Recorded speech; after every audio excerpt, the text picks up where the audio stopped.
discuss about the anatomy and physiology for GNM first year students. So in this anatomy and physiology, I am going to discuss about the sense organs. So it is the chapter of 12 and this is for GNM first year students. So we'll see. So what are the sense organs are present in the human body and where it is situated and what are those functions, we will see now. So now I am going to explain one by one. So first thing is the sense organs are skin, eye, ear, nose, tongue. So these are the sense organs are present in the human body. So these sense organs one by one we will discuss. So first thing in these sense organs in this chapter, first I am going to discuss about the key terms.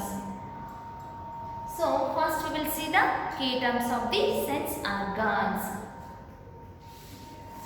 First one is astigmatism. So the first key term is astigmatism. So a defect in the eyesight. So by name itself we can understand that is a defect in the eyesight. So by saying this astigmatism, so by name itself we can understand that is a defect in the eyesight. So how it is defect in the eyesight? Due to uneven surface of the lens. Due to uneven surface of the lens. So here the uneven. So here also by name itself we can understand there is a uneven. So here the cornea or lens is not in uniform. So the cornea or lens is not uniform. So this is the astigmatism. So astigmatism, it's nothing but a defect in the eyesight due to uneven surface of the lens. Due to uneven surface of the lens, there is a defect in the eyesight that is called as astigmatism.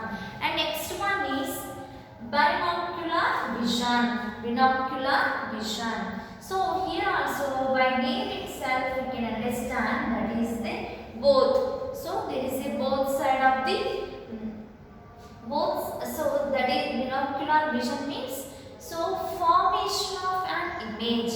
So the formation of an image due to simultaneous it is focusing of the both eyes and the same object. Here these both eyes are focusing on the same object simultaneously. So how it is focusing?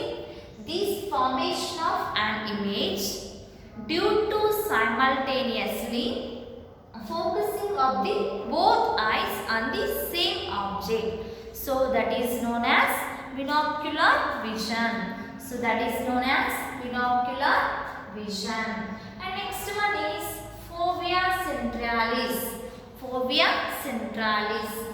Fovea centralis. So what it means? Area of sharpest vision on the retina. So this is the area of sharpest vision on the retina. So how it becomes sharpest? Due to heavy concentration of cone cells. Due to heavy concentration of cone cells and the absence of rod cells. So due to these things, there is that becomes the area becomes sharpest vision on the retina. So this is the key term of the sense organs chapter. And next one is lysozyme. So next one is lysozyme. So what is this lysozyme? This lysozyme is an antibacterial enzyme. So it is a antibacterial enzyme and it is present in the tears. So this antibacterial enzyme, where it is present? In the tears. And next one is organ of Corti. Next one is organ of Corti. So this organ of Corti, where it is present? A structure in the cochlea. A structure in the cochlea of the inner ear. A structure in the cochlea of the inner ear, and which produces nerve impulse, in response to sound vibration. So this organ of Corti, it is present in the cochlea of the inner ear, and which one is produces the nerve impulse in response to sound vibration. So these are the key terms of the sense organ. And next one is rhodopsin. So this rhodopsin also known as visual purple. Rhodopsin also known as visual purple. So is a light sensitive receptor protein. It is a light sensitive receptor protein, and it is involved in visual phototransduction.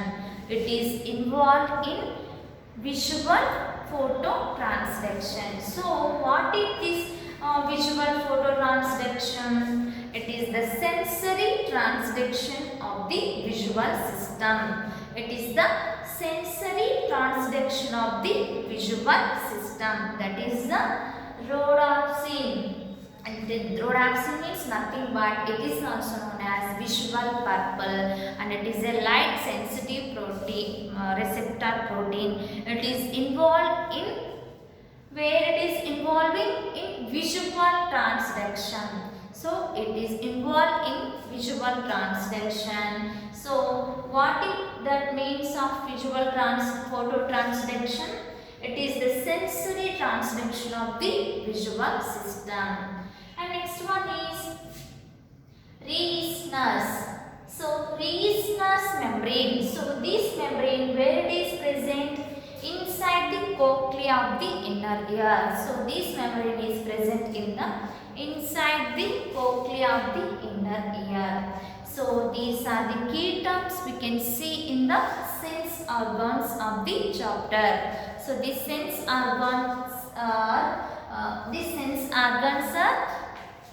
skin, ear, eye, nose, tongue. So this is the chapter of 12th and for GNM first year students, and the subject is anatomy and physiology. So now we have seen all these sense organs. In these sense organs, key terms we came to know. So one more time I will read it. First one is astigmatism. First one is astigmatism. It is nothing but a defect in the eyesight due to uneven surface.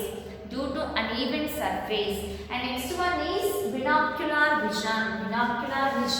It is nothing but formation of an image due to simultaneous focusing of the both eyes on the same object. And next one is fovea centralis. It's nothing but an area of sharp-edged vision on the retina, and due to heavy concentration of cone cells and the absence of rod cells. And next one is lysozyme. It is an antibacterial lysozyme enzyme. Its presence in the tears. And next one is organ of Corti. Its structure, it is present in the cochlea of the inner ear, and which produces the nerve impulse in response to sound vibration. And next one is rhodopsin. This rhodopsin also known as visual purple. And next thing is it is a light sensitive receptor protein. It is involved in visual phototransduction. And next one is Reissner's membrane. These membranes is present in the cochlea of the inner ear. So these are the key terms we have seen in the sense organs. So now we have completed the sense organs key term. So next we will see the introduction. So in introduction we will see. So what are the sense organs we are going to discuss. So the introduction, receptors for special senses. What are those special senses? Like in smell. So tongue, smell, taste, vision, hearing, and equilibrium. So these are the function functions of the sense organs. So, like a skin, eye, ear, nose, tongue. So, these things are anatomically distinct from one another and are concentrated in specific location in the head. So, the receptors for special senses. What are those special senses? Like a skin, eyes, nose, ear, tongue. So that special senses, and so the special organs. So the special senses like smell, taste, vision, hearing, and equilibrium. So these are anatomically distinct from one another and are concentrated in specific location in the head. And it is specific where it is located. So there is a specific location in the head. And next one is, so in this chapter we can examine the function of the special organs. So we can see the functions of these special organs and pathways and involved in conveying information. So we can see these special sense organs functions, and next thing is the anatomic, so where it is located in the head, and next thing is pathways of the sense organs and how it is functioning, how it is making, so that thing we can see. And next one is, and from them to the central nervous system.